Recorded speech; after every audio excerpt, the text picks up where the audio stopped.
Assalamualaikum warahmatullahi wabarakatuh. Pada anak-anakku sekalian yang saya cintai dan saya hormati, semoga Allah tetap jaya dan diridhoi oleh Allah Subhanahu wa Ta'ala sampai akhir masa. Assalamualaikum warahmatullahi ta'ala wabarakatuh. Bismillahirrahmanirrahim.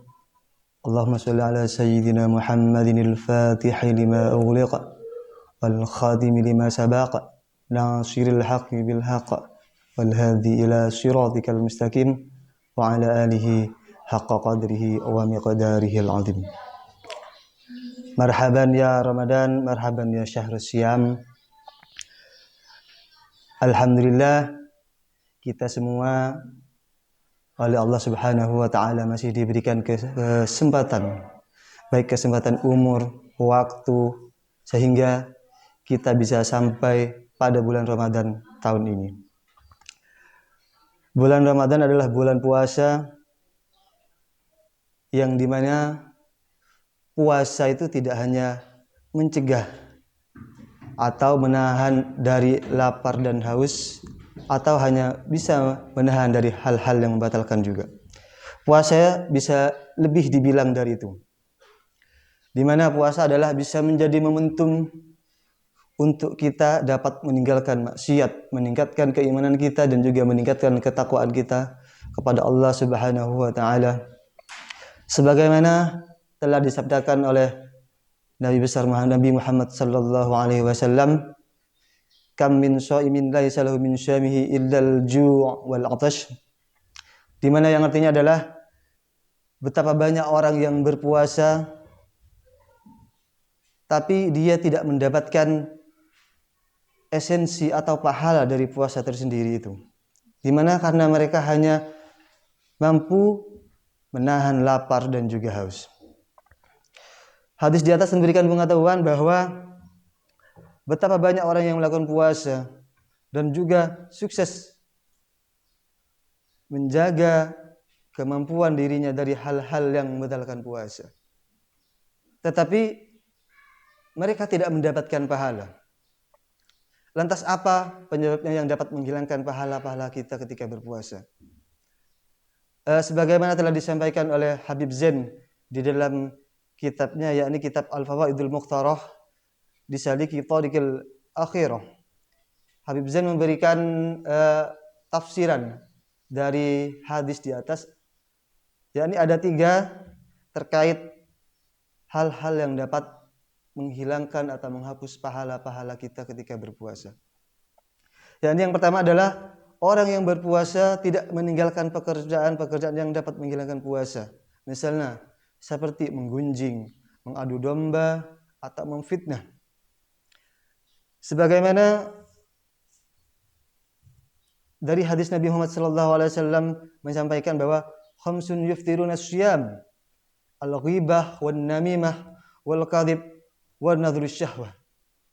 Yang artinya 5 hal yang dapat membatalkan pahala orang berpuasa adalah: yang pertama membicarakan orang lain, yang kedua adalah mengadu domba, yang selanjutnya adalah berbohong, terus yang terakhir adalah melihat dengan syahwat, atau yang selanjutnya adalah sumpah palsu. Ini juga dapat menghilangkan pahala-pahala puasa. Terus yang kedua adalah berpuasa dengan ada niat riya atau pamer atau mengharapkan imbalan ataupun apa saja itu, yang tidak menggantungkan niatnya berpuasa itu karena Allah Subhanahu wa Ta'ala. Sebagaimana pernah dikisahkan oleh di waktu zaman Syekh Abdul Qadir Jailani itu, ada seorang yang ikut hadirlah ke majelisnya beliau, di mana orang itu berpuasa puasa sunnah, atau bisa dibilang puasa Senin dan Kamis itu. Ketika hadir di majelis tersebut, sama Syekh Abdul Qadir Jailani itu disampaikan bahwa tamu itu atau santri itu yang hadir di majelis tersebut dihadiri sebuah makanan, lalu disuruh untuk makan. Dahulunya Syekh Abdul Qadir Jailani adalah, makanlah Apa yang saya hidangkan itu, saya yang akan menjamin pahalamu penuh dan insya Allah diterima di hadapan Allah Subhanahu wa Ta'ala. Tapi santri tersebut menolak. Maaf ya Syekh, saya hari ini adalah dalam kondisi berpuasa. Lalu ditawarkan lagi oleh Syekh Abdul Qadir Jailani dengan menyampaikan bahwa monggo silakan makanlah hidangan yang saya berikan. Saya yang akan menanggung semua pahalamu dan saya yang akan menanggung amalan-amalanmu diterima di sisi Allah Subhanahu wa Ta'ala. Tapi santri tersebut masih menolak. Dan Syekh Abdul Qadir Ar-Jailani itu menyampaikan sampai ketiga kalinya. Tapi santri tersebut masih menolak tawaran atau hidangan yang sudah disuguhkan oleh Syekh Abdul Qadir Jailani. Lalu di endingnya adalah Syekh Abdul Qadir Jailani menyampaikan bahwa dengan sedikit nada sedikit menaik mungkin beliau menyampaikan, tinggalkanlah majelis ini. Kamu terlalu riak atau terlalu tinggi bahasamu seolah-olah kau yang paling dekat kepada Allah Subhanahu wa Ta'ala. Akhirnya dari kisah tersebut orang tersebut ada yang bilang atau menyampaikan bahwa orang tersebut mati dalam keadaan su'ul khotimah. Ada yang menyampaikan bahwa orang tersebut mati dalam kondisi kafir. Apa konteks daripada kisah tersebut adalah bahwa kita berpuasa jangan sok atau lebih mulia daripada orang lain gitu.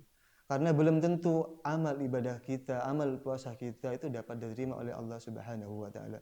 Tapi konteksnya ini, kisah tersebut atau riwayat tersebut adalah konteks ibadah puasa sunnah.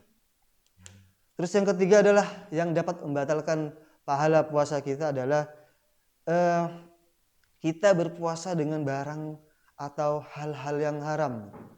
Kita memang benar berpuasa Ramadan, tetapi ketika kita berpuasa, kurma kita biasanya dapat mencolong atau menyolong di toko orang lain, atau nasi kita dapat nilap punya teman kita, itu adalah dapat membatalkan puasa-puasa kita.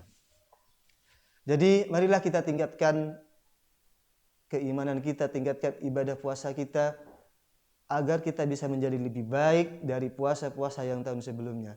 Sebagaimana telah disampaikan oleh Al-Imam Al-Ghazali di dalam sebuah kitab, yakni kalau tidak salah di Ihya Ulumuddin, beliau menyampaikan bahwa ada 3 kategori orang berpuasa. Yang pertama adalah as-shaumul umum, yang kedua adalah as-shaumul khusus, dan yang ketiga adalah as-shaumul khawasil khusus.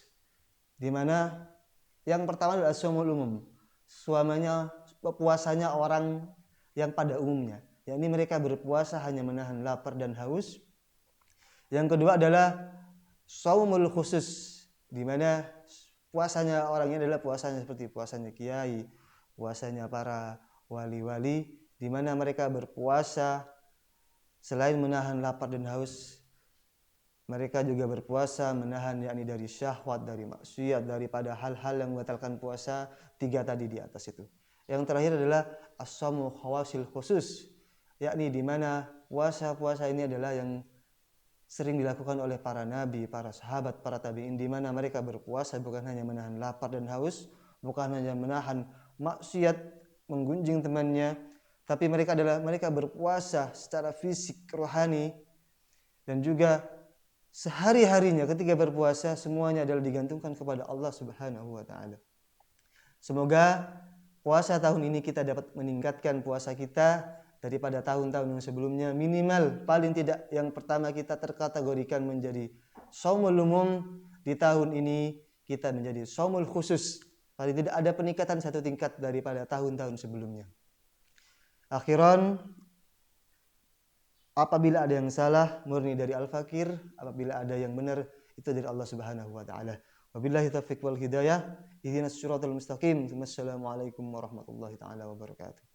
Bismillahirrahmanirrahim. Alhamdulillahirabbil alamin. Hamdan syakirin, hamdan na'imin, hamdan yuwafi ni'amahu wa yukafi'u majidah. Ya Rabbana lakal hamdu kama yanbaghi li jalalika wa 'adli sultanik. اللهم صل صلاة تنجينا بها من جميع الأهوال والآفات تغني لنا بها يا الله من جميع الحاجات وتطهرنا بها من جميع السيئات وترفعنا بها عندك أعلى الدرجات وتبلغنا بها أقصى الغايات من جميع الخيرات في الحياة وبعد الممات. اللهم إنا نسألك إيمانا دائما ونسألك قلبا خاشعا ونسألك علما نافعا ونسألك عملا صالحا ونسألك دينا قيما ونسألك خيرا كثيرا ونسألك تمام على العافية ونسألك الشكر على العافية ونسألك غنى عن الناس. يا ربنا تقبل منا صلاتنا وصيامنا وقيامنا وتهش عنا وتدر عنا وتعبدنا وتمم تقصيرنا يا الله ويا الله ويا أرحم الراحمين. Jayakanlah al-falah ini sampai akhir masa. Amin amin ya rabbal alamin. Rabbana la tuzigh qulubana ba'da idh hadaitana wa hab lana min ladunka rahmah innaka antal wahhab. Rabbana atina fid dunya hasanah wa fil akhirati hasanah wa qina adzabannar. Wa sallallahu ala sayyidina Muhammadin wa ala alihi wa sahbihi wa sallam. Walhamdulillahi rabbil alamin.